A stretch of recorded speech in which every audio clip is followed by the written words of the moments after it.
hay entre un en qué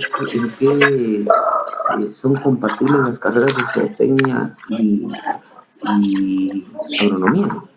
Fíjense que las dos carreras son bien complementarias porque de hecho, les comento, dentro de la preparación del zootecnista se lleva botánica, se lleva fisiología del suelo, se lleva sistemas de riegos, se lleva topografía, se lleva fertilidad y fertilización, se lleva dibujo técnico, se lleva, ¿qué otras cosas? Yo hice la vez pasada, son como 10 cursos comunes entre zootecnia y agronomía. Entonces, ¿en qué radica esto? Pues precisamente manejamos casi todos el mismo principio, ¿verdad? Porque lo que ustedes están viendo ahorita es una de las partes elementales de un zootecnista, sobre todo en la nutrición de rumiantes. O sea, el curso de pastos y forrajes, solamente que nosotros llevamos un curso que se llama agroecología 1, agroecología 2, cultivos forrajeros, y ¿qué otro curso? Esos tres son los relacionados a la parte de pastos y forrajes. Quiere decir que nosotros recibimos 2 cursos de pastos y forrajes. De hecho, en algún momento voy a encontrar por ahí anda bailando mi tesis está hecha en pastos. Y entonces, por eso es que venía la parte introductoria, porque precisamente uno de los cursos que llevamos siempre en común es la parte de la botánica. Ustedes ahorita ya llevaron botánica, ya la ganaron, ya conocen un poquito de eso. Entonces, aunque el título es Introducción a la Botánica de Gramíneas y Leguminosas Forrajeras, yo le coloqué y le había pedido aplicación. Porque cualquiera de ustedes, sí, que me empieza a decir, no, es que mire la raíz esto, y que el tallo es de tipo el hábito de crecimiento, que la inflorescencia es de tipo esto, los dibujitos, todo lo que ustedes ven. Entonces, eso es bien importante, pero se les he manifestado que el curso como tal, jóvenes, implica que lo podamos aplicar. Entonces, por ahí es donde vamos entrándole al curso, específicamente en la parte de la línea de la aplicación de lo que ya ustedes traen como conocimiento. Entonces, como breve recordatorio, el tema de la raíz, ¿verdad? Entonces, ustedes conocen que hay 2 tipos de raíces, las embrionales o seminales, que tienen una duración de varias semanas, inclusive varios meses, pero realmente difieren de las caulinares o adventicias, que son aquellas que nacen en los nudos basales, son numerosas y reemplazan a las raíces embrionales. Entonces, bueno, qué bonito, eso yo lo sé, yo la sé dibujar y todo eso, y tal y como posiblemente lo vieron en botánica, la importancia radica en lo siguiente. Cuando nosotros generamos el proceso del periodo de ocupación y el periodo de descanso de los potreros, una de las regiones que se ve afectada de la planta es lo que es la raíz. En la imagen del lado derecho, muchachos, podemos ver lo relacionado al efecto del pastoreo. Entonces, esto pudiéramos decir que es cuando se cierra el ciclo de periodo de descanso e ingresan los animales. Entonces, los animales encuentran el alimento, lo consumen y lo van reduciendo. Pero eso es lo que uno ve en la parte superior. Pero en la parte inferior ve uno lo que está sucediendo con la raíz como tal. O sea, hay un desgaste. Y entonces alguien me decía en algún momento, y esa es parte de una anécdota, jóvenes, me decía, mire, usted me dice, pero yo no sé por qué ustedes se preocupan tanto que la rotación de los potreros, que la genética de los animales, que eso de la materia seca, que mire, en mi pueblo me decía, yo con rastrojo mantengo a los animales y me da 25 litros de leche la vaca por día. Entonces, todo el grupo de alumnos así sorprendidos y decían, puchica, ¿cómo con rastrojo puedo obtener esos resultados, verdad? Entonces, solamente la observación fue que, bueno, eso es de compartirlo, le decía la jovencita. Precisamente ahorita yo te agradecería que nos den la opción de ir a visitar el lugar, que lo podamos ver y que podamos aprender, porque esas tecnologías son las que realmente tenemos que charlar a nivel nacional. Cuando se lo mencionas al jovencito, pues definitivamente no era porque el resultado fuera así, sino simplemente con tal de indicar que quizás esto no tiene relevancia en la producción. Y se dan cuenta ustedes que el efecto del pastoreo va comiendo el animal, afecta a la zona baja, y precisamente lo que dice acá, con un periodo de pastoreo corto, pues entonces la parte de reservas y parte de la zona de absorción de nutrientes y todo eso del forraje va a ser sostenible. Entonces el periodo de descanso es largo, entonces nuestra planta la estamos manteniendo de una forma idónea. Cuando es un periodo de pastoreo largo y un periodo de descanso corto, ya se empieza a ver afectada la zona radicular de nuestra planta. Entonces, ahí es donde nosotros empezamos a jugar con los números. Y la tercera parte donde dice, yo tengo un pastoreo continuo y no tengo ningún periodo de descanso. Entonces, toda la zona radicular se ve afectada, no hay buen desarrollo del pasto, y entonces es ahí donde nosotros simplemente con ir a observar los potreros podemos tomar decisiones.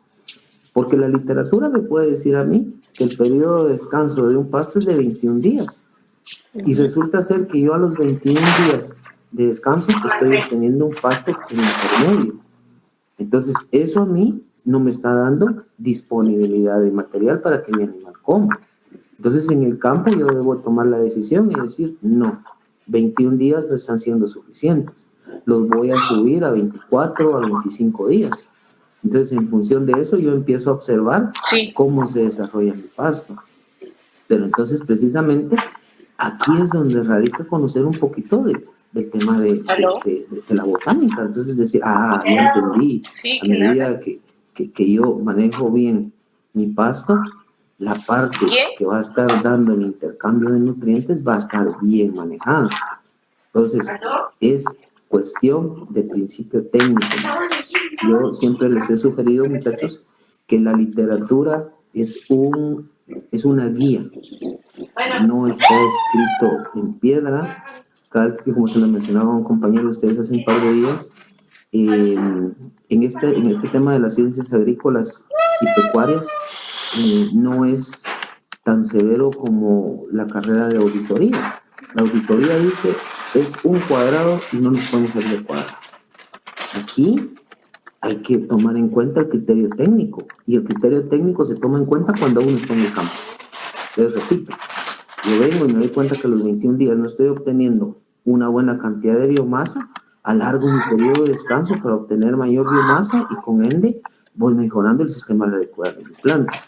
Y precisamente en la imagen del lado izquierdo, si se dan cuenta ustedes, la curva de crecimiento o la llamarada de crecimiento del forraje me indica el punto exacto donde yo debería de hacer el pastoreo o el corte. Entonces, eso implica que yo tenga una buena cantidad de alimento, de calidad, y que no esté afectando la zona radicular de mi planta. Pero repito, jóvenes, eso va a depender, sí y solo sí, de lo que ustedes observen en su campo. ¿Por qué? Porque alguien me decía hace un par de días, mire, pero si en donde yo estoy escasamente hay agua, bueno, entonces ahí es donde yo tengo que tomar la decisión. Primero sé qué tipo de pasto voy a seleccionar para el área donde yo estoy, que sea resistente y tolerante a la sequía. Segundo, qué periodo de descanso le voy a dar, qué periodo de ocupación, cuántos animales soporta. Entonces, todo eso es criterio técnico. ¿Y hacia dónde va todo eso?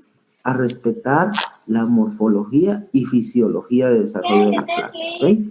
Entonces, eso precisamente lo que hemos venido viendo va amarrado al manejo idóneo de las plantas. ¿Alguna duda de esta parte, muchachos? ¿No? Seguimos.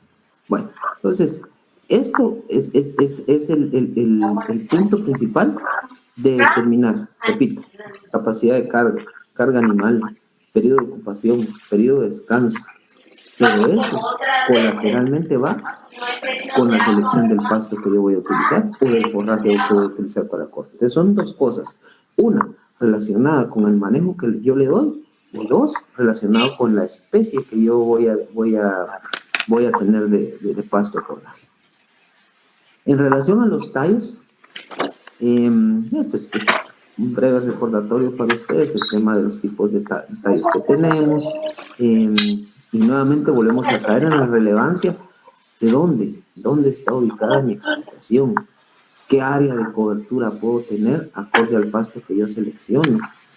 ¿Realmente es adecuado el tipo de pasto que yo estoy tratando de introducir en mi ambiente? Es una zona con una alta humedad, entonces me enfoco a un tipo de planta que tenga un tipo de tallo flotante, que yo sepa que va a resistir la alta cantidad de humedad, que es una zona demasiado seca, entonces yo veo cómo de tal forma puedo seleccionar un material que realmente me genere una buena zona de reserva y una buena producción de follaje. O bien, ¿a qué distancia siembro? ¿Cuánto espacio dejo para que crezcan malezas? Todas esas situaciones van relacionadas entre raíz, tallo y luego el desarrollo de ellas, las hojas.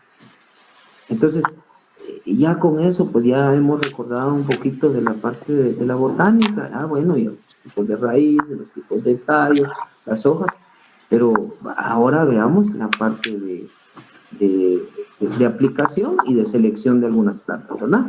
Entonces, un concepto que ustedes escuchan muy constante con nosotros es el tema de las macoyas o el macoyo.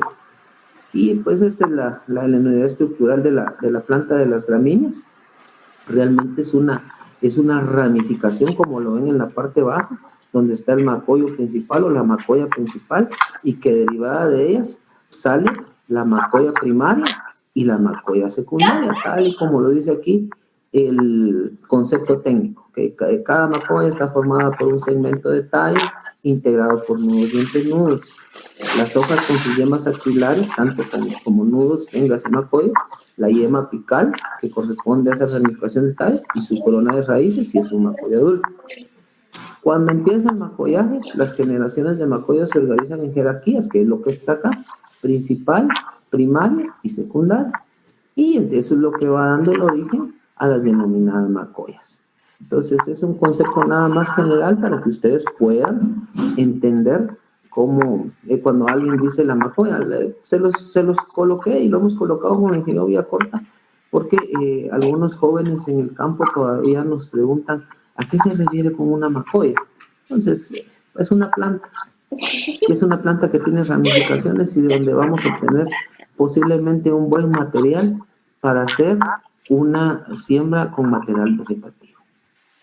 Entonces, precisamente eso es de lo que se habla acá. Cuando ya dejamos que una planta desarrolle para que obtengamos semilla, ya sea gámica o vegetativa, entonces vienen algunos conceptos que ustedes ya conocieron a lo largo de su carrera, y en función de las semillas gámicas, que es aquella que viene de la producción de gametos, se divide en la que es fecundada y la que se obtiene por la apomixis. Y dentro de la apomixis está la aposporia, la apogamia y la partenogénesis, que abajo se las describo. Y la vegetativa, que es aquella que obtenemos a través de esquejes, división de macoyas y rizomas. Algunos le agregamos el término cañas cuando sembramos una piel, por ejemplo. Entonces, la apomixis, solo como recordatorio, es aquel tipo de reproducción asexual por medio de semillas. Las plantas que presentan este tipo de reproducción producen sus semillas. No ocurre meiosis ni fecundación. Esto tiene una ventaja, jóvenes. Si es un material de calidad, estamos duplicando un buen material. Pero si queremos y tenemos problemas, lamentablemente esos problemas son genéticamente idénticos a los de la planta madre. Entonces, esa puede ser una de las situaciones que no nos permitan ser muy utilizada para el proceso de obtención de semilla de pastos. Y aquí les dejo ya lo correspondiente a la posporia, a la apogamia y la partenogénesis, que lo único que indica es de dónde se origina el material. Entonces esto, como repito, es parte de lo que ustedes ya conocen y que al final de cuentas solamente nos sirve para que nosotros indiquemos qué tipo de semilla están usando. ¿Qué tipo de semilla están usando? Es endogámica. Ah, bueno, muy bien. ¿Por fecundación? No, por esa apomixis. Ah, excelente. ¿Qué tipo de semilla utilizaste en tu parcela? Vegetativa. Ah, muy bien. Entonces, lo importante de esto es tener el concepto de dónde viene la parte de la semilla, si es gámica o es vegetativa, y ya después viene lo importante, cuánta semilla utilicé, si esa semilla era viable o no era viable. Entonces, aquí es donde nosotros tenemos que manejar lo que ya, yo creo, no sé si lo han visto ya con el ingeniero Villacorta o ya lo van a ver, que es parte de una de las prácticas. Y normalmente cuando tenemos semilla, ya sea por fecundación o por apomixis, tenemos que hacerle una pequeña evaluación. Y cuando le hacemos la evaluación, lo que determinamos y tratamos de detectar, muchachos, es el valor cultural de esa semilla. O bien, si, qué tanto porcentaje de germinación nos va a dar esa semilla. Y en función de eso se pueden hacer pruebas de campo o se pueden hacer pruebas en la casa donde nosotros determinamos la eficacia de la germinación de esa semilla. Y para ello usamos la fórmula que algunos ya conocen. Determinamos el porcentaje de pureza, lo multiplicamos por el porcentaje de germinación y lo dividimos dentro de 100. Normalmente cuando nosotros tenemos semilla, ese porcentaje de pureza viene estimado por la casa comercial que lo vende. Entonces, normalmente cuando compramos semilla que no es de ingreso reciente a la tienda, el porcentaje de pureza se mantiene. Entonces, nos puede decir 90, 95, 98, algunas casas comerciales dicen el 99% de pureza, ¿no? Entonces, todo es cuestión de ir determinando realmente cuál es el valor. Entonces, para colocarles datos, luego de una prueba de germinación de Braquera brisanta se obtuvieron los siguientes valores. Nos indican que el 95% era de pureza, el 90% de germinación, y lo dividimos dentro del valor de 100 y nos indica que esa semilla tiene un valor cultural del 85.50%. Es un valor bueno. Lo ideal es que esté arriba del 90%. Y en función de que esto va variando. Por ejemplo, eso es como los periodos de caducidad. A medida que se convierte en una semilla vieja, entonces existen algunos detalles que no me adelanto porque eso lo ven con el ingeniero Villacorta en el tema de la práctica, pero se hacen algunas labores culturales, algún trabajo con las semillas para volverlas un poquito más eficientes en el proceso de germinación. Entonces, esto estamos hablando de una semilla que se evaluó tal y como venía, 85.50 es un valor bueno. ¿Qué implica esto? Que yo entonces aquí donde esto me implica que yo debo de corregir la cantidad de semilla que voy a utilizar para mi área de siembra. Entonces, eso es lo que me permite a mí obtener un buen resultado. Lick, Mande. Una pregunta, ¿cuál es lo mínimo que puede tener un valor cultural? Mire, se habla que para que usted sea eficiente debería de tener un valor del 75%, pero el detalle es que con un 75% usted está perdiendo 25%, y eso implica que para que su siembra sea eficiente, por cada kilo que usted utilice de material, le va a tener que agregar un cuarto de kilo más para alcanzar el 100% de eficacia en su siembra. ¿Y eso qué le va a dar? ¿Qué le va a indicar? Aumentar sus costos. Entonces, lo que se recomienda y que muchas veces es lo que no entendemos dentro de la parte de planificación es que nosotros primero tenemos que saber manejar nuestros inventarios. Entonces, si yo sé que tengo que sembrar X área, entonces yo más o menos calculo cuánto material necesito. Entonces, yo me dirijo a comprarlo a uno de los servicios y calculo más o menos la cantidad. Siempre se debe agregar un poco más por aquello de cualquiera de los errores, y más adelante vamos a ver unos ejercicios del tema del cálculo de semilla, cuánto se debe agregar por pérdidas y todo eso. Pero a medida que yo decido comprar material para tenerlo almacenado, eso va aumentando mi nivel de deficiencia en el porcentaje de germinación. Entonces, por ahí se habla que en necesidad de que no tenemos material y que nos surge sembrar, se acepta un 75%. ¿Oye? Gracias, Rick. Y otra, Vale. dijo el compañero Pablo Chen que si ya lo puede aceptar, y no sé si ya vio el mensaje que Fanny me dijo que le comunicara. Ok, no he visto. Inclusive me están... En el chat. Es que sí, me están entrando varios, inclusive en el WhatsApp. Pero gracias, es muy amable. Vale. Bueno, entonces, eso es en cuestión de cuando calculamos semilla, pero viene el otro extremo. Yo quiero, y que muchas veces en pastos jóvenes a veces es lo más recomendable cuando ya tenemos un material establecido. Entonces lo que queremos es sacar semilla por medio de material vegetativo. Entonces, se los menciono acá. Cuando yo voy a hacer la siembra por material vegetativo, vean, jóvenes, es importante saber de dónde vamos a seleccionar ese material. Y lo ideal es tener registros del rendimiento de ese material. Yo, por ejemplo, he conocido ganaderos que van a traer material a fincas vecinas, pero cuando ya lo tienen en su sistema su sistema productivo, no se obtienen los mismos rendimientos. Y eso precisamente es la parte que corresponde al día viernes de cómo tenemos que seleccionar el material, qué condiciones debe de cumplir. Puede ser que donde estaba anteriormente había disponibilidad de agua, manejaban un buen plan de fertilización, inclusive el tipo de suelo, jóvenes, puede variar de un lugar a otro sin mucha diferencia de distancia. Entonces, es importante tener el registro de rendimiento para ir evaluando. Yo les sugiero, jóvenes, que muchas veces cuando ustedes quieran recolectar material vegetativo, hagan su parcela introductoria, su media manzana, una manzana, lleven material de afuera, coloquen su material y después empiezan a obtener para ir replicando.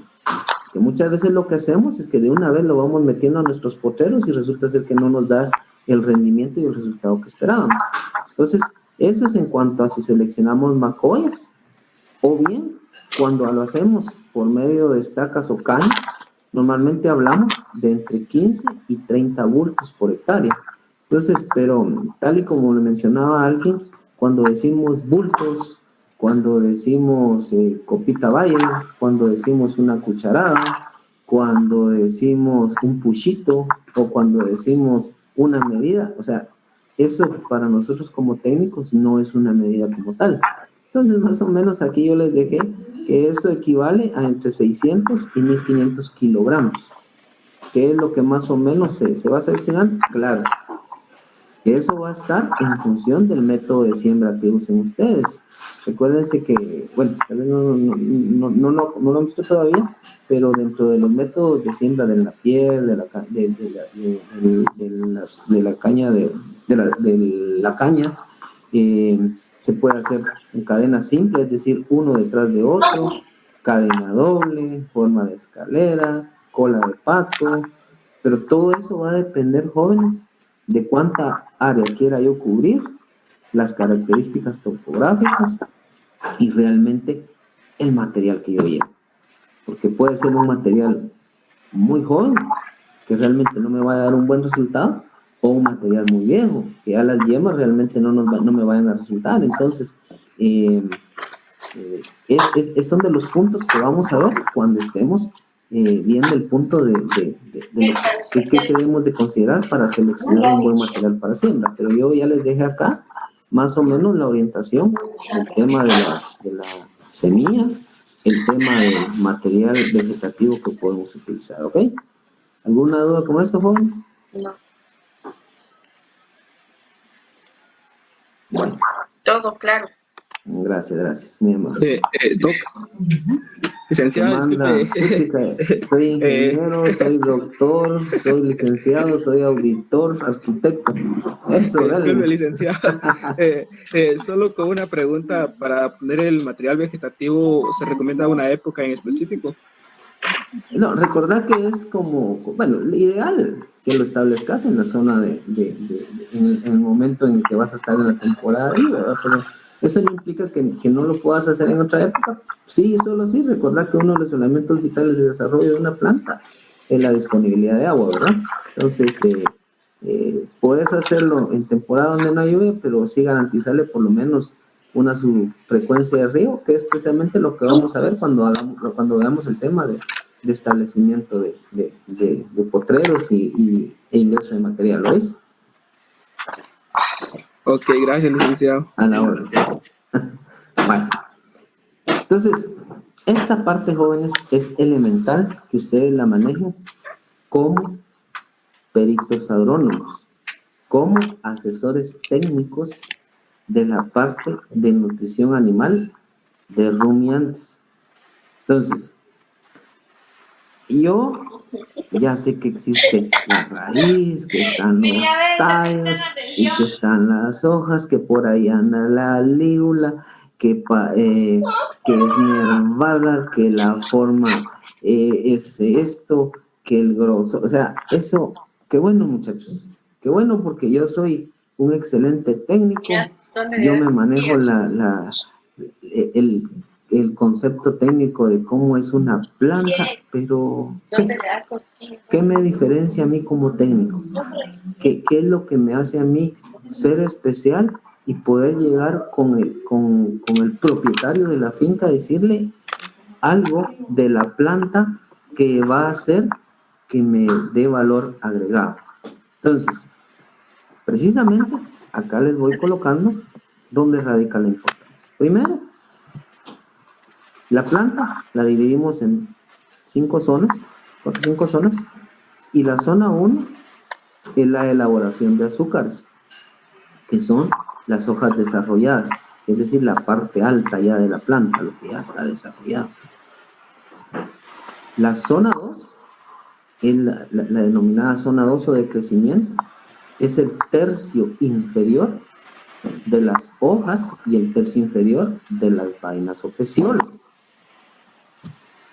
La zona 3 o zona de transporte son los tallos. Son las verdaderas vías de canalización con corriente ascendente y corriente descendente, es decir, lleva y trae nutrientes. Entonces, eso es una parte elemental. La zona 4 o de acumulación de reservas son la base de los tallos en lo alto de las raíces. Y la zona 5 o de aprovisionamiento de agua y de sales minerales y son las raíces. Ahí ya cambia. Porque entonces yo ya no digo, raíz, tallo, hojas, el tipo de hoja, la forma de la hoja, qué tipo de lígula presenta. O sea, eso ya no lo estoy mencionando yo como un botánico. Ahora yo le estoy hablando a mi productor como un técnico. Estoy hablando de 5 zonas de relevancia dentro del conocimiento botánico de una planta. Entonces, solo desde aquí ustedes perciben la importancia de cada región, primero, dentro del desarrollo de la planta y segundo, dentro de la nutrición del animal. Entonces, conociendo que existen esas 5 zonas, muchachos, entonces viene la parte secundaria.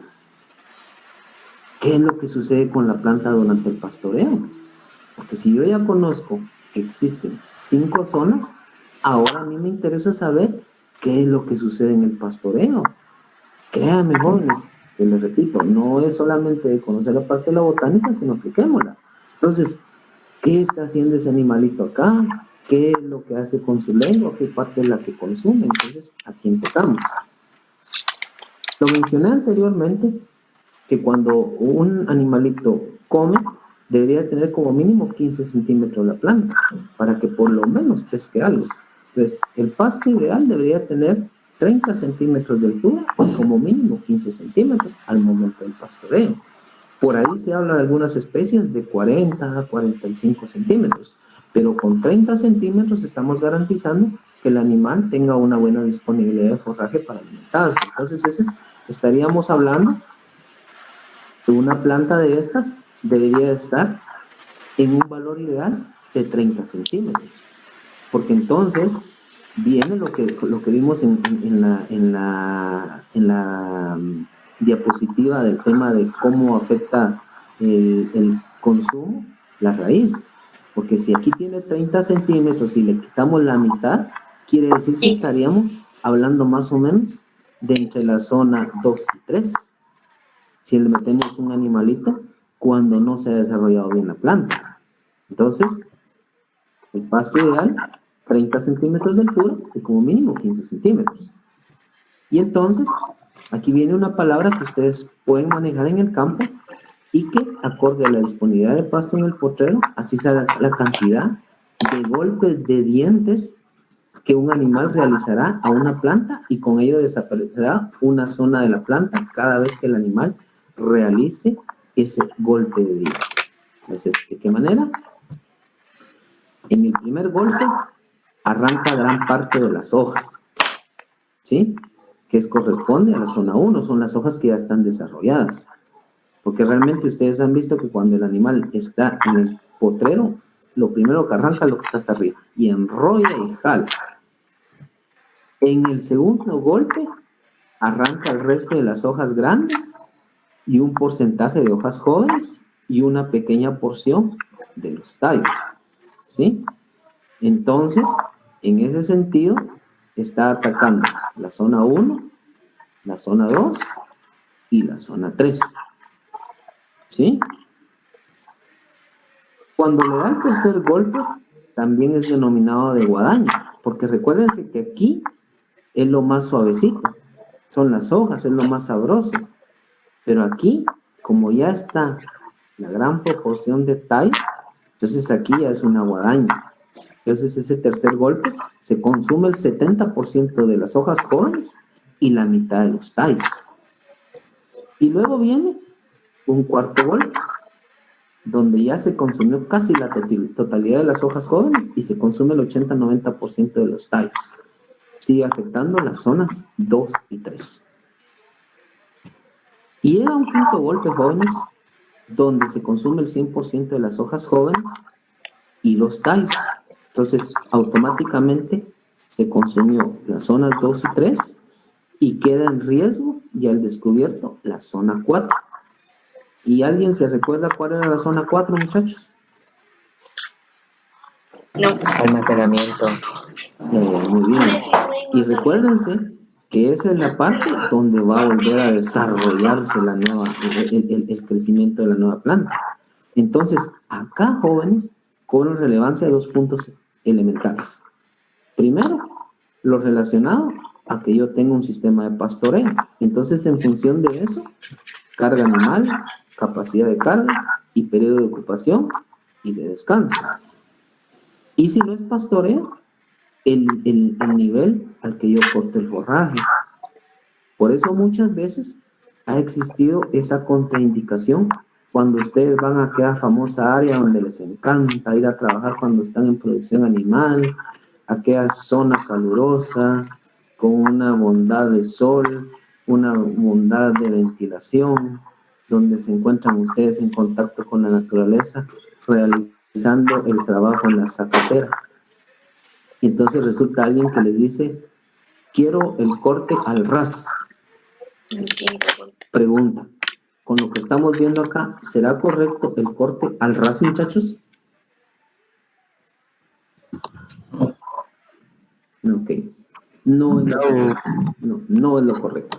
Entonces, esto es donde nosotros ahora podemos llegar a un sistema productivo pecuario, llevarnos a los trabajadores y explicarle, mire, si usted le corta hasta aquí, Aquí es como cortarle el crecimiento a nuestra planta, le podemos explicar. Pero ya ustedes saben que corresponde a la zona 4 de una planta. Y entonces, esto, jóvenes, es la relevancia del por qué nosotros debemos de ejecutar un buen proceso de planificación de cargas animales, periodos de ocupación, periodo de descanso y todo eso. Esto en función de qué. Si yo no hago un muy buen cálculo de cuántos animales soporta mi sistema, primero, si estoy con un mal cálculo y me sobra espacio, el animal es selectivo, muchachos. El animal viene y dice, a mí vean dónde empieza el animal a comer. La zona 1 y después se va un poquito a la zona 2 y más o menos ataca la zona 3. Entonces, el animalito viene y empieza y come hoy aquí, come ahorita acá, pero como aquí está lo tiernito, perdón, aquí está lo sabroso, por eso está en azul, si se dan cuenta, se pasa a la par y entonces él solo va agarrando lo mejorcito. A medida que yo limito el espacio, la obligo a que coma y aproveche la planta al máximo. Hay un sistema rotacional, muchachos, que se llama en fajas. Se los voy a explicar aquí de manera rápida. Este primer párrafo que ustedes ven acá, donde dice el pasto ideal, hagan de cuenta que es la primera faja. Todo el cuadrito, hasta la parte baja, es el potrero. Por ejemplo, vamos a agarrar el primero y segundo párrafo. Esa va a ser nuestra primera faja. Entonces, yo vengo y meto mi primer lote acá. Y el animalito lo obligo a comer en este espacio. El resto del potrero está libre.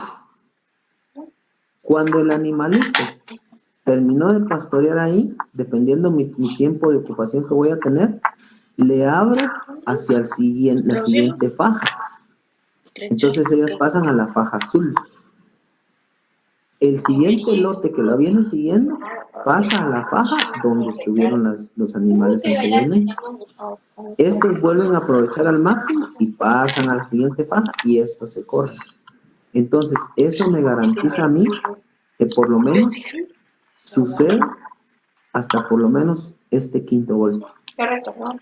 Pero cuando yo no calculo bien mi carga animal, o no tengo clara la capacidad de carga, o no diseño un buen periodo de ocupación, entonces posiblemente solamente se ve el primero y segundo golpe, y el resto de material no se toca. Entonces, esto todo, si se dan cuenta, estos 5 golpes que estamos hablando de los golpes de diente son los que deberían de darse de forma normal dentro de un proceso de pastoreo. Ahora bien, si por ejemplo yo estoy manejando un potrero grande, el primero y segundo golpe lo va a ejecutar el lote que pase primero al potrero. El tercero y una parte del cuarto golpe lo va a ejecutar el segundo lote. Y cuando sale el primer lote y sale el segundo lote, el tercer lote viene a ser lo que corresponde a la zona que está de diferente color. Por eso se los dejé así, con diferentes colores. Hagan de cuenta que este es el primer lote que se comió lo mejor, este es el segundo lote que vino a terminar de repasar y este tercer lote que se vino a comer lo último, lo que queda. Rick, ¿sí? Así aplicando el problema de los problemas que hicimos. Pongámosle de que lo azul, lo que usted decía, el primer lote fueron las vacas de gestantes. Ajá, muy bien. Luego en el segundo las novillas de crecimiento. Excelente. Y en tercero las vacas vacías. ¿Podría ser así? Buen punto. Porque recuérdense que las gestantes necesitan nutrirse para ellas y para la cría. Las otras están en crecimiento, pero no les estamos dejando material de mala calidad porque están consumiendo hojas jóvenes, están consumiendo parte de tallo. Y las últimas, pues porque ya es la última parte que hay menos hoja, pero hay tallo, que no quiere decir que sea mal. Entonces, muy bien, Checo. Así es. el principio elemental de cómo nosotros respetamos fisiología, botánica y nutrición de la planta. Muy bien, bueno. ¿Alguna duda más, jóvenes? Bueno, qué bueno, ahí vamos claros, jóvenes, ahí vamos claros. Bueno. Entonces, ya cuando tenemos claro las zonas, cómo come el animal, ahora veamos qué es lo que está realmente comiendo el animal. Entonces, dentro de las partes de la planta, muchachos, están las hojas que ya están desarrolladas y del total del porcentaje de proteína que tiene mi planta como tal. No estoy hablando de que solo las hojas o que no, yo estoy hablando que toda la planta. Recuérdense que cuando el ingeniero Villacorta les dice, miren, tal pasto tiene el 8% de proteína, tiene que el 10% de proteína, que tiene el 14%, estamos hablando de que el material completo. Entonces, de ese total, muchachos, las hojas desarrolladas como tal tienen un 27% de proteína, las hojas jóvenes tienen un 33% y los tallos maduros tienen un 18%. Los tallos en desarrollo tienen un 22%. Si ustedes suman todo esto, les va a dar un 100%. Quiere decir que el primer lote que pasa, muchachos, por así decirlo, se está llevando un 60% del total de la proteína de esa planta. O posiblemente menos, pero lo que sí es seguro es que se lleva ese 27% del primer material que come. Y así sucesivamente le va quedando proteína a todos los animales. El aporte de energía sí está en función del material que come, pero realmente se manejan esos valores promedio de contenido de energía de un material forrajero. Pero el otro punto es lo que corresponde a la digestibilidad. Entonces, las hojas desarrolladas tienen un 85% de digestibilidad, las hojas jóvenes un 80%, los tallos maduros un 70%, los tallos en desarrollo un 65%, y si ustedes sacan un promedio, equivale a un 75%. Entonces, por ahí anda más o menos la digestibilidad de un pasto, 75, 80, dependiendo de la calidad, el tipo de material y todo eso. Entonces, esos aspectos, muchachos, son los que a mí me interesan que ustedes conozcan dentro de la botánica. Bueno, que yo sé de hojas y todo eso, pero ahora yo sé qué es lo que come el animal, qué calidad nutricional tiene. Entonces, vamos amarrando poco a poco dónde está la importancia de la calidad de los pastos. Entonces, respetando la fisiología del desarrollo de las plantas y de la vaca, entonces, ¿alguien me puede decir qué entiendo por la digestibilidad de un forraje? Porque ya fuimos viendo los datos ahí y ustedes más o menos entendieron qué digestibilidad tenían los pastos. Entonces, ¿qué me pueden decir ustedes qué es digestibilidad de un forraje, muchachos? Me imagino que es el porcentaje de absorción de nutrientes que tiene el bovino sobre el forraje. Excelente, muy buen aporte, muy bien. Es realmente qué como y cuánto aprovecho.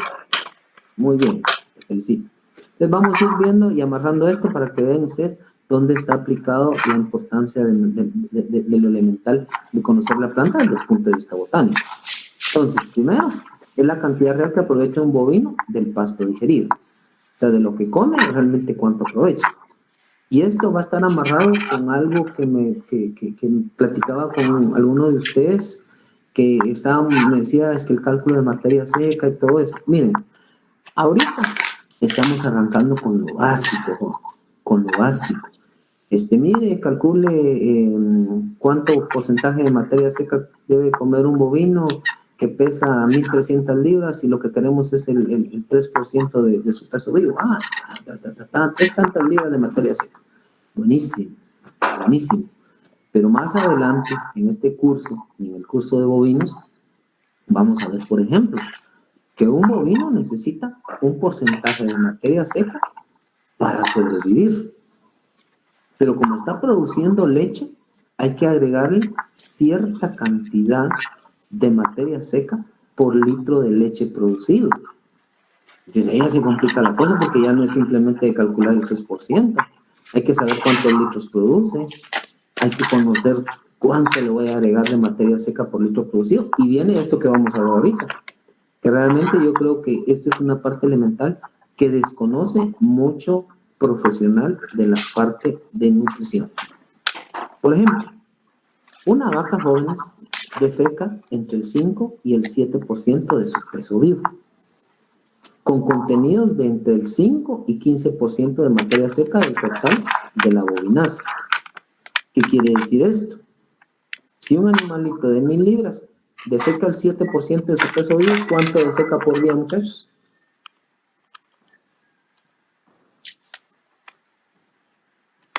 70 o 10. Sí. 70, ¿verdad? Sí, 70 libras. 70 libras. Y eso es una parte de las que hacemos en la práctica, jóvenes. Aprendemos, y aunque ustedes, el alumno me decía, no, ¿cómo vamos a ir a hacer eso? Miren, jóvenes, tenemos que ir a evaluar el estiércol de la vaca, la consistencia, el color, la cantidad de residuos que trae para ver si está digiriendo bien el animal, la presencia de sangre, la presencia de parásitos. Y otro de los aspectos que hacemos es que pesamos para ver cuánto pesa el material que está expulsando la vaca. Entonces, precisamente como dice Chaito, son 70 libras. Y de esas 70 libras que pesa, llamémoslo así, les voy a adelantar. El término técnico, muchachos, es bosta, con B, bosta. Así se denomina el material que expulsa claro, es la bovinaza, pero se los voy a decir así porque así la conocen la mayoría, que dicen, qué gran plasta es, qué gran pastel es. No es plasta, no es pastel, se llama bosta. Entonces esa bosta, muchachos, ya dijimos, hicimos el cálculo que era más o menos de un animal de 1000 libras, 70 libras.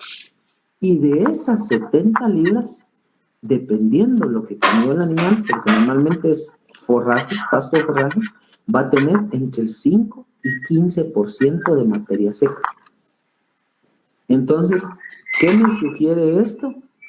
Sin que sigamos avanzando, ¿qué está pasando con el pasto que yo le estoy dando, muchachos? ¿Qué me pueden decir con eso que estoy adelantando ahí? ¿Quiere decir que la digestibilidad es del 100% o no? No. No escuché claro lo que respondió bien por ahí. Quiere decir que el animal no digiere todo. Y que del total de materia seca que yo le calculo del 3%, que en teoría estoy cumpliendo sus requerimientos, todavía hay un porcentaje que se pierde en la bovinaza. Entonces, por ejemplo, un bovino de unos 150 libras consume un total de 29 libras de materia seca por día. Considerando el valor máximo de heces por día y 10% de contenido de materia seca, ¿cuánto realmente aprovecha del total de materia seca del pasto el bovino, muchachos? Vamos, matemáticos, traten de hacerlo y luego les presento ya resuelto el ejercicio. Por favor. Me avisa alguien si lo tiene.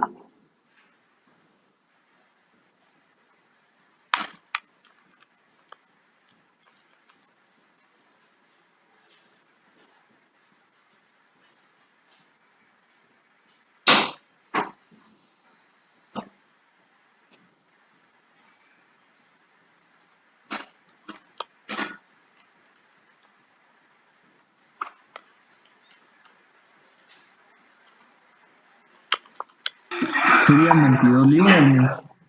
Ahorita vamos a ver. 22 libras te salió, que es lo que está aprovechando el animal. Ajá. Muy bien, muy bien. ¿Alguien que tenga otro dato o que haya tenido el mismo dato que el compañero? Tengo 66.5 libras que defecó. Por si sirves. Correcto, eso es lo que defecó. Eso es el total de lo que defecó. Ahora hay que ver cuánto equivale eso de materia seca, acorde al dato que estamos dando acá, que sería 6 punto algo, ¿verdad? Bueno, entonces avancemos para... 65, si no estoy mal, ¿Cuánto, Peche? 6.65. Correcto, muy bien, ahí vamos. Bueno, entonces veamos cómo se soluciona. Ya precisamente considerando el valor máximo de heces por día, que es el 7%. Entonces 950 libras que pesa el animal por el 7% son 66.5 libras de bobinaza como tal. Pero como recuérdense que a eso hay que sacarle la materia seca, que es el 10%, quiere decir que de ese total, 6.65 libras son de materia seca expulsada. ¿Sí? Y dice que nosotros le estamos dando 29 libras, y como lo mencionó el compañero, el animal aprovechó 22.35 libras de materias secas reales digeridas. ¿Qué quiere decir esto? Si 29 libras era el 100%, esas 22.35 libras equivalen al 77%. Corrobórenlo, por favor. 29 libras entiendo que es el 100%. 22.35, vean si es el 77%, por favor. Sí, Lick. Ok, muy bien. Entonces, ¿cuánto les dije que era más o menos el valor promedio de digestibilidad de un pasto? En la tablita que vimos. Les dije que si ustedes 75%. Exactamente. Muy bien. Entonces, híjole, ¿y ahora qué hago? ¿Será que realmente todos tomamos en cuenta eso cuando hacemos el cálculo de dieta de una vaca, muchachos? No. Todos sabemos lo que entra, pero no tomamos en cuenta lo que sale, muchachos. Entonces, vuelvo y explico. Créanme, jóvenes. Y se los digo, y créanme que esto no jacta lo que nosotros hacemos como profesionales en ENCA, pero nosotros les damos a ustedes este valor agregado. Yo les pido que le consulten a alguien, ¿en cuánto andará la digestibilidad de un pasto? Un 95%. Ah, qué bueno, 95%. Sí, pues, ¿y será que de lo que come la vaca todo lo aprovecha? Ah, no, Ayer todo lo hicimos unas aprovecha. movidas Yo con mi digo mamá que pierde porque... un 3-4%. Correo. No, Sí. hay que tener claros Porque era que estos estaba principios. abierto, era más fácil Bueno, porque crujía. pero entonces, ¿qué es lo que toca hacer? ¿Y qué? Entonces, nosotros calculamos que Y revisar ese normalmente que el zanahoria 3% de consumo de materia seca es lo que debe tener un bovino. Entonces, No ese te animalito enojes, para hombre, que es un llenara favor sus porque yo me requerimientos enojé, hombre. tenía que comer 28.50, que es lo que dice la teoría, la Lee literatura el tema normal. si quieres, está muy bonito. Pero cuando yo le estoy dando 29 libras, yo saco el pecho y digo, yo sí estoy Entonces, no alimentando pelees. bien a mis vacas. Qué bien, vos te felicito. Pero no. Cuando yo hago el ajuste por pérdida de heces, miren cuánto es lo que me está haciendo falta. 6.15 libras de materia seca. Entonces, esas 6.15 libras, muchachos, se traduce en menos ganancia de peso, o sea, menos ganancia de carne, menos producción de leche, pobre recuperación de condición corporal de un animal que esté flaco. Entonces, ahí tenemos un problema nutricional. Entonces, ¿qué es lo que les sugiero yo desde el punto de vista técnico, muchachos? Normalmente cuando hagan el cálculo de dieta, si ustedes calculan el 3%, digan, bueno, voy a calcular un 3.3 o un 3.5% del consumo diario de lo que tiene que comer la vaca. Eso les estoy diciendo bajo el lineamiento normal de que no estamos tomando en cuenta producción de leche, cuánto se necesita extra para generar ganancia de peso. O sea, ahorita estamos, como repito, arrancando de lo elemental. Entonces estamos hablando de un 3.3 o un 3.5%. ¿Ok?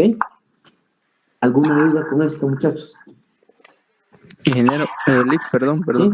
Sí, me ocupa una duda de que si, digamos, el 66.50 libras son digamos, de heces, ¿verdad? Ajá. Y entonces necesita comer el 28.50 libras de pasto, ¿verdad? Sí. Y el resto... No. 28.5 de materia seca. De materia seca, pero eso como te repito, solo calculando el 3%, o sea, sin tomar en cuenta si produce leche, no produce leche, que nosotros es lo que estimamos normalmente. El 3%, sí. Ajá, ¿qué más me vas a preguntar? ¿Y el resto de las heces de qué es? Primero, recordar que cuando vas caminando, ¿qué le pasa a tu bota? Si te paras sobre la voz. Se hunde porque lleva agua también. Exactamente. Exactamente. Lleva restos de alimento, bueno, de la parte sólida, lleva agua, lleva material que está dentro del aparato digestivo, que por ejemplo, restos de un poco de alimento balanceado, pero la mayor consistencia normalmente es como un pasto. Un pasto tiene 80% de agua y 20% de materia seca. Si aquí estamos hablando que anda entre el 5 y 15% de materia seca, el resto podemos decir que es agua. ¿Está claro? Sí. Gracias, Luis. Ok, a la hora. ¿Alguna pregunta más, muchachos? Bueno, me alegra, ya sea porque les quedó claro o algunos están con duda, pero pues recuerden, ahí está el material para que ustedes lo lean y lo repasen. Esta es una parte bien elemental, muchachos. Una vaca normalmente, muchachos, consume en promedio diario en kilogramos de materia seca de 12 a 18 kilogramos, que equivale más o menos a unas 36, 40 libras. Ya no es tanta materia seca, sí. Pero recuérdense que eso está en función del peso del animal, en función de la etapa fisiológica, si necesita para mantenimiento, si necesita para producir leche, si necesita para desarrollar la cría, si necesita para ganar peso. Entonces, por ahí, ¿cuánto tiempo pasa en pastoreo una vaca? Más o menos de 4 a 8 horas por día. Entonces, por eso es que tenemos que brindarle al animal un buen potrero. Y ya vamos a ver más adelante en el curso que un buen potrero, muchachos, debe cumplir con las características elementales de tener pasto, forraje, perdón, aquí tiene que ser pasto, con forraje no, debe tener pasto disponible. Segundo, sombra, que no le falte la sombra al animal. Y tercero, un bebedero. En algunos casos, como se mantienen 1 o 2 días los animales en el potrero, se sugiere construir un comedero. Perdón, y algo que sí me hacía falta, y eso sí es pecado, que no se nos diga que tengan, por favor, que no falten los saladeros, donde van a estar las sales minerales y la sal para ganado. Eso, por favor, que de cajón, que nunca les falte. Entonces, lo resumiría en pasto, disponible de pasto, 2, sombra, 3, bebedero, y 4, saladero. El quinto, que es el opcional, que es un comedero, es porque posiblemente yo le llegue a dar un poquito de alimento balanceado, o que le llegue a dar alguna materia prima, o que le llegue a dar desechos de cosecha o algo así, que es lo que realmente yo necesito para alimentar al animal. Pero no, esos 4 puntos principales que les mencioné, muchachos, es elemental en un buen potrero. ¿Por qué? Porque el animal va a pasar pastoreando de 4 a 8 horas del día. El tiempo de rumia, muchachos, ¿cuántas horas pasa una vaca rumiando durante el día? Anda entre 5 y 10 horas por día. Y normalmente esa rumia puede ser tan corta como de 1 minuto, como puede durar 60 minutos. Y normalmente esto lo hace de 10 a 20 veces por día. Entonces, por eso es que la vaca se mantiene mastica y remastica y remastica y remastica. Así se mantiene una vaquita rumiando. La velocidad de consumo en kilogramos de materia seca por hora más o menos anda de 1 kilogramo a 2.4 kilogramos de materia seca por hora. ¿Cuánto pesa cada bocadito que se mete la vaca en la boca? Pero recuerden, son gramos de materia seca. Porque aparte es el total, porque lleva el hecho. Estaríamos hablando que es el 20% del total de lo que come, porque estamos hablando que un pasto tiene el 20% de materia seca en promedio. Entonces ese bocadito en materia seca equivale a 0.3 a 1.2 gramos. ¿Cuántos bocados hace una vaca por minuto? Podríamos decir que si nos vamos al máximo, uno cada segundo. O sea, el animal, no sé si han visto ustedes cuando una vaca está comiendo que parece podadora, ahí empieza a jalar y a jalar y así son las frecuencias de los bocados. ¿Y cuántos bocados tiene una vaca durante el día, muchachos? En miles. Puede tener hasta 15,000 bocados. Datos curiosos, pero datos importantes, muchachos, que nos pueden servir en algún momento para calcular. Miren, jóvenes, a mí me fascinaría que alguno de ustedes el siguiente año se fuera a hacer sus prácticas a alguna ganadería y que uno de los puntos de evaluación sea alguno de estos. Mire, Lick, evaluemos en cuánto tiempo come una vaca un área de tantos metros. Es observación, yo estoy ahí, saco mi medición, híjole, hizo tantos bocados, tanta área consumió, híjole, eso, miren, jóvenes, fascinante, pero eso va a ser para el siguiente año primeramente. ¿Alguna duda de este cuadro, muchachos? ¿No? Estamos bien. Y con eso, muchachos, ya les dejo, cabal faltando 10 minutos para que termine el periodo. En capítulo 2 del ingeniero Villacorta lo van a revisar y solamente le van a realizar un mapa conceptual o mental relacionado con gramíneas y uno con leguminosas. Considerando el tiempo de ustedes, que si lo pido para pasado mañana no quiero atormentarlos, se los voy a dejar para el domingo 29 hasta las 6 de la tarde. Y tal y como me gusta que ustedes lean, que enriquezcan su material, les estoy enviando un material, un PDF con material forrajero de Guatemala, que es el complemento de la unidad 2. No van a entrar en ninguna tarea, pero es importante que lo lean porque alguna parte de ahí puede servirles dentro de su proceso de prueba parcial. ¿Alguna duda, muchachos? No. ¿Ninguna? No, Lick. No, Lick. Todo claro, Lick. Muchachos, me alegra mucho. Es un gusto para mí saludarlos nuevamente. Tal y como siempre se los manifiesto, cuídense mucho, por favor, muchachos. Recuérdense que se les aprecia y se les quiere mucho. Y esperamos, primeramente Dios, el día viernes a las 6:30, todos con sueño, saludarnos, ¿ok? Entonces, no hay nada más que hablar. Lick, Mande. yo le había mandado un mensaje de que No sé. y volví.